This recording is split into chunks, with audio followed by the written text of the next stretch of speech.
ధన్య ధన్యవాదాలు అధ్యక్ష. మొదటిగా నాకు ఇక్కడ మాట్లాడడానికి అవకాశం ఇచ్చినందుకు మీకు, మరి నన్ను గెలిపించి శాసనసభకు పంపించినందుకు మా పాలకుర్తి ప్రజలందరికీ కూడా ధన్యవాదాలు అధ్యక్ష. గత 9 సంవత్సరాల నుంచి కూడా విద్యారంగం అనేది ఎంతో దారుణంగా తయారైంది అధ్యక్ష. అది నా పల్లబాట కార్యక్రమంలో ఊర్లన్నీ తిరుగుతుంటే ఆ స్కూల్స్ని చూస్తుంటే ఎంతో బాధేస్తుంది. ఎందుకంటే పిల్లలు ఎంత ఇబ్బంది ఉన్నా కానీ కొంతమంది పిల్లలు కింద కూర్చొని అసలు కనీసము మౌలిక వసతులు కూడా లేవు అధ్యక్ష. టాయిలెట్స్ అయితే అవి ఎంత దారుణంగా ఉన్నాయంటే అక్కడ పిల్లలు అవి ఎట్లా యూజ్ చేస్తుండ్రు అన్నది చూస్తేనే చూసిన వాళ్ళకి బాధ అవుతుంది అధ్యక్ష. కొన్ని చోట్లనేమో అసలు టాయిలెట్సే లేవు, కొన్ని చోట్ల ఉంటే మెయింటెనెన్స్ లేదు, ఇంకొన్ని చోట్లనేమో అసలు ఎన్ని రిపేర్స్ ఉన్నాయంటే అధ్యక్ష అది పట్టించుకున్న నాదుడే లేడు అధ్యక్ష గత 10 సంవత్సరాలలో కూడా. మరి ఇదే కాకుండా అధ్యక్ష స్టాఫ్ ప్రాబ్లం కూడా చాలా ఉంది అధ్యక్ష. మరి ఇవన్నీ కూడా మరి గత 10 సంవత్సరాలు ఎడ్యుకేషన్ అంత వెనకాల ఎందుకు వేసిండ్రో అర్థం కావట్లేదు అధ్యక్ష. వేర్లు మంచిగా ఉంటేనే చెట్టు మంచిగా ఉంటుంది. మరి అసలు ఆ వేర్లే మంచిగా లేనప్పుడు మరి ఇంకా ఏమవుతారు, పిల్లల భవిష్యత్తు ఏం కావాలి అధ్యక్ష. మరి గవర్నమెంట్ స్కూల్స్ ఒకప్పుడు ఎంత మంచిగా ఉంటుండే అధ్యక్ష. ఇప్పుడు ఆ గవర్నమెంట్ స్కూల్స్కి పంపించాలంటే ఎంత లేనోళ్ళు కూడా ఆలోచిస్తుండ్రు అధ్యక్ష. అంటే వాళ్ళకి ఆర్థికంగా ఎంత భారమైనా కానీ ప్రైవేట్ స్కూళ్ళకి పంపించుకుంటుండ్రు అధ్యక్ష. ఎందుకంటే అక్కడ పోతే ఎటువంటి వసతులు లేవు కాబట్టి. కానీ ఇప్పుడు అయితే అధ్యక్ష మన ప్రభుత్వం అధికారంలోకి వచ్చినాక ఈ విద్యారంగం అనేది క్రమంగా మెరుగుపడుతుంది. అట్లనే ఇంటిగ్రేటెడ్ స్కూల్స్ అనేది కూడా నియోజకవర్గానికి ఒక ఇంటిగ్రేటెడ్ స్కూల్ ఇస్తా అనడం కూడా ఎంతో సంతోషంగా ఉంది అధ్యక్ష. అది అందరు పిల్లలు కూడా సామాన్యులు కూడా అందరూ ఇంటర్నేషనల్ స్కూల్స్లలో చదువుకున్న విధంగా అక్కడ చదువుకుంటారు అధ్యక్ష. మరి ఆ విధంగానైనా ఈ విద్యారంగం అనేది కొంచెం మంచిగా అవుతుంది అధ్యక్ష. మరి ముఖ్యంగా అధ్యక్ష ఈ టాయిలెట్స్ అనేది మటుకు చాలా పెద్ద సమస్య అధ్యక్ష. ఏదో చెప్పాలని కాదు, నేను నిజంగా అన్ని స్కూల్స్ విజిట్ చేస్తున్నా. మరి గతంలో వాళ్ళు చేయలేంది మన ప్రభుత్వంలో చేసి చూపిస్తామన్న నమ్మకం నాకు ఉంది. అది ఖచ్చితంగా కూడా చేస్తాం అధ్యక్ష.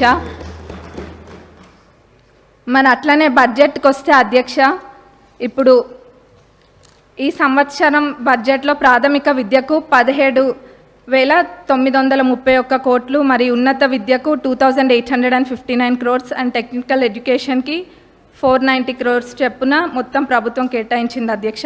మరి మొత్తం కలిపి చూస్తే 21,000 కోట్ల పైన అధ్యక్ష. మరి దీన్ని బట్టే తెలుస్తుంది మన ప్రభుత్వము ఈ శాఖకి ఎంత ప్రాధాన్యత ఇస్తుందనేది. ఎందుకంటే ఎవరైనా చదువుకుంటే చాలు, మన దగ్గర ఆస్తి ఉన్నా లేకపోయినా ఆ విద్య మనకు ఆస్తి అన్నది మన ప్రభుత్వం నమ్ముతుంది కాబట్టి ఈ విధంగా బడ్జెట్ పెట్టడం జరిగింది అధ్యక్ష. మరి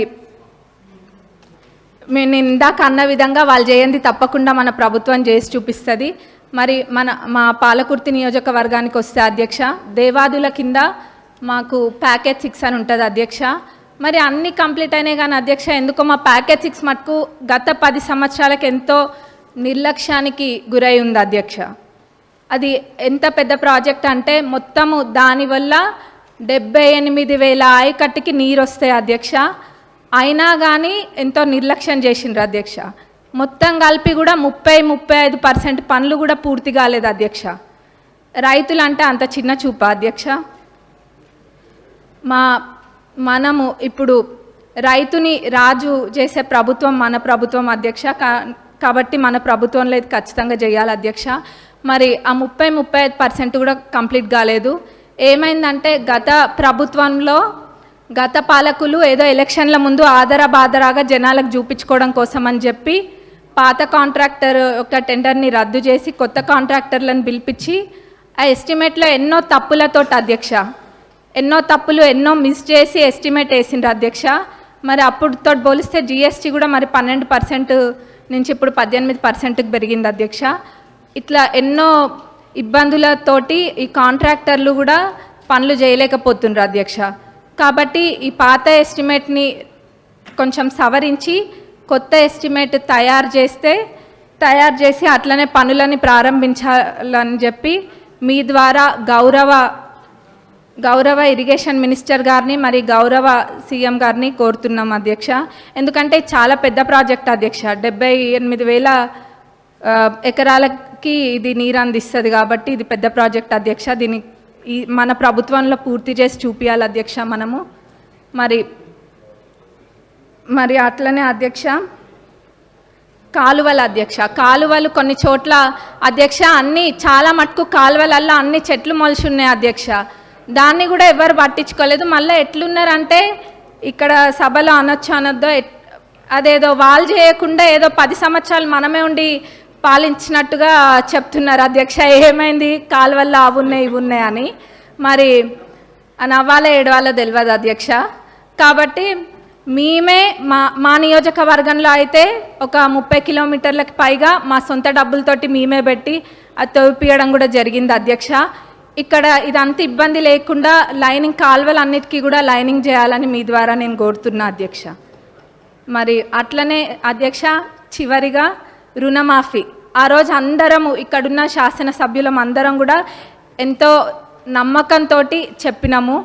గతంలో రుణమాఫీ పూర్తి స్థాయిలో చేసింది కాంగ్రెస్ ప్రభుత్వమే, ఇప్పుడు చేయబోయేది కూడా కాంగ్రెస్ ప్రభుత్వమే అని.